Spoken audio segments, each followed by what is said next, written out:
How to file BIR 1701 quarter for third quarter of 2023. Deadline is November 15, 2023. First step, download the offline EBIR forms na nakikita ninyo katulad ng nasa screen na ito. Fill up the necessary information na merong red na asterisk katulad ng tax identification number, RDO code, line of business, taxpayer's name, registered address, SIF code, telephone number, email address. Hanapin sa list of BIR forms itong BIR Form 1701 Quarter V 2018 Quarterly Income Tax Return for Self-Employed Individuals, Estates and Trust New. After that, i-click mo yung fill up. Then, automatic na pong lalabas itong 1701 Quarter na page 1. Fill up mo lang yung mga kailangang info dito sa form na ito. Once na na-double check mo yung mga information mo personal, punta ka na sa page 2. By the way, bago ka pumunta sa page 2 ay i-save mo muna ito. Dito sa page 2 natin pipilapan yung mga data na kailangan natin. Para sa akin na mixed income earner, dito tayo sa may number 47 up to 54. Dito sa number 47, ilalagay natin dito yung lahat ng ating sales. For example, sa akin, nakabenta ako ng 10,976.26 or ito yung total commission ko for this quarter. Ito po ay base sa aking personal sales nitong quarter na ito. Sa number 50 naman, inilagay ko dito yung previous quarter na taxable income ko. Nagawan ko rin ng content yan, ililink ko na lang dito sa taas. Ang naging cumulative taxable income ko, itong number 51, ay total 22,519. Ibig sabihin yan po yung taxable income natin. Wherein dito sa number 54 yung tax due na ating nakuha na sa computation ay 1,802. Yan po dapat yung kailangan natin bayaran. However, tignan natin ito sa number 57. Sa number 57, ito yung creditable tax withheld for the previous quarter.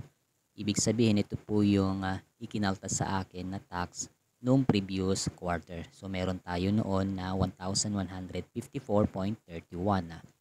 Yung number 58 naman, ito yung creditable tax withheld per BIR number 2307 for this quarter. So meron nga tayong nakaltas doon na 1,097.63. Bali ang magiging total ng itong number 62 ay total tax credits payments nasa 2,252. So matotal, sobra po yung naibayad natin na tax kay BIR based dun sa ating 2307. Kaya naman, dito sa number 63, yung tax payable ko or overpayment ay nag-negative pa po siya ng 450 pesos. After that, isave lang po natin siya tapos ibabalidate na po natin ito. Pagka-click natin ng validate, i-print po natin ito para meron po tayong kopya. Pagkatapos, ay isubmit na po natin for final copy. Siguraduhin po natin na okay po yung ating internet connection para po hindi po siya mag-error. Successful po ang iyong submission kapag ganito po yung inyong makikitang notification. Submit successful.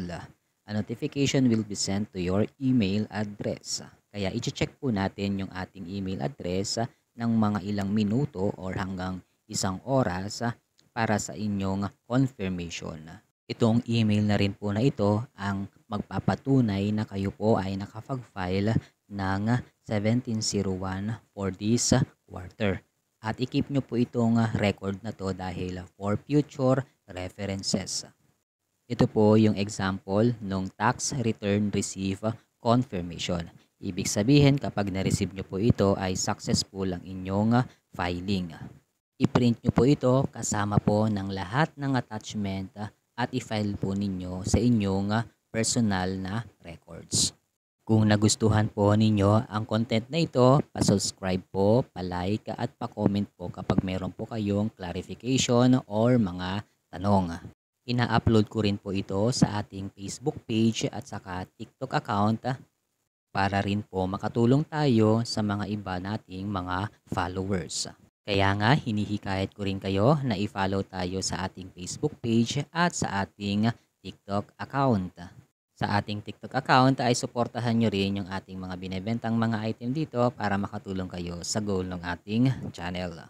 At kung meron pa po kayong mga katanungan, pwede nyo po akong i-message sa ating Facebook page at of course dito sa ating TikTok account. Yun lamang po, maraming salamat and God bless.